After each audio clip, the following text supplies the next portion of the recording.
Ang bunga ng katotohanan. Ang mga salita ng Elohim sa puso ng isang tao. Paraan ng buhay. Apokalipsis 4:3.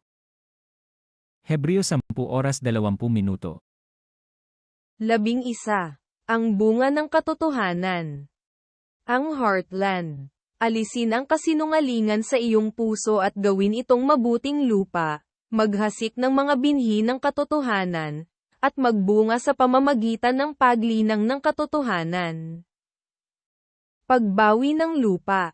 Hanapin ang kasinungalingan na sinasabi ng Biblia na itapon o huwag gawin, alisin ito sa iyong puso, at gawin itong matabang lupa. Pagtatanim ng mga binhi ng katotohanan. Hanapin ang katotohanan na sinasabi ng Biblia na panatilihin, at itanim ang binhi ng katotohanan sa pusong bukid na gawa sa matabang lupa, linangin ito at magbunga ng katotohanan. Ang bunga ng katotohanan. Ang bunga ng katotohanan. Proyek. 1. Proyek, itapon mo. 2. Proyek, wag na. 3. Proyek, panatilihin ito. 4. Proyek, gawin mo. IV. Proyek, gawin mo. Alisin ang kasinungalingan sa iyong puso at gawin itong mabuting lupa. Paraan ng buhay. Apokalipsis 4:3.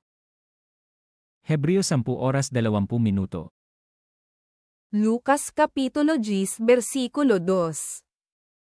At sinabi niya sa kanila, sa katotohanan ay marami ang aanihin, datapwat kakaunti ang mga manggagawa, kaya't idalangin ninyo sa Panginoon ang aanihin, na magpadala siya ng mga manggagawa sa kanyang aanihin.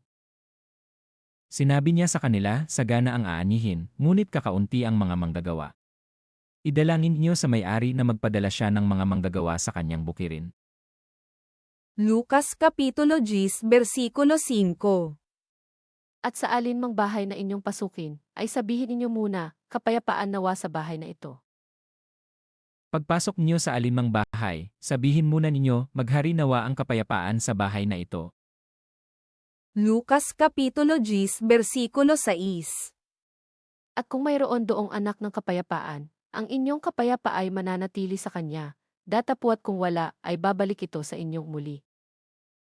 Kung maibigin sa kapayapaan ang nakatira roon, sa kanila ang kapayapaan, ngunit kung hindi, hindi sila magkakamit nito.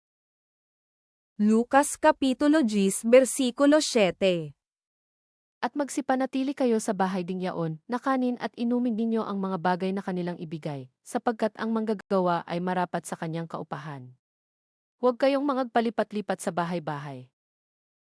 Manatili kayo sa bahay na inyong tinutuluyan, kanin nyo at inumin ang anumang idulot sa inyo sapagkat ang manggagawa ay may karapatang tumanggap ng kanyang upa. Huwag kayong magpapalipat-lipat ng bahay. Lucas Kapitulo 10 versikulo 8. At sa alinmang bayan na iyong pasukin, at kayo'y kanilang tanggapin, ay kanin ninyo ang mga bagay na ihain sa inyo. Kapag tinanggap kayo sa alinmang bayan, kanin nyo ang anumang ihain sa inyo. Lucas Kapitulo 10 versikulo 9. At pagalingin ninyo ang mga may sakit na ng aron, at sabihin ninyo sa kanila, lumapit na sa inyo ang kaharian ng Diyos.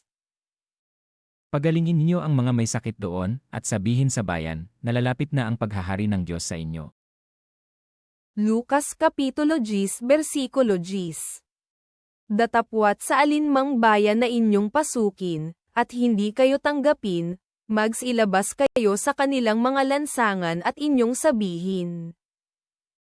Ngunit sa alinmang bayang hindi tumanggap sa inyo, lumabas kayo sa mga lansangan nito at sabihin nyo. Lucas Kapitulo 10 versikulo 11. Pati ng alabok ng inyong bayan na kumakapit sa aming paa, ay ipinapagpag namin laban sa inyo. Gayon may inyong talastasin ito, na lumapit na ang kaharian ng Diyos. Pati ang alikabok dito na dumikit sa aming mga paa ay ipinapagpag namin bilang babala sa inyo. Ngunit pakatandaan niyong nalapit na sa inyo ang paghahari ng Diyos. Lucas Kapitulo 10 versikulo 20. Gayon may huwag ninyong ikagalit ito, na ang mga espiritu ay nagsisisuko sa inyo, kundi inyong ikagalak na nang gasusulat ang inyong mga pangalan sa langit.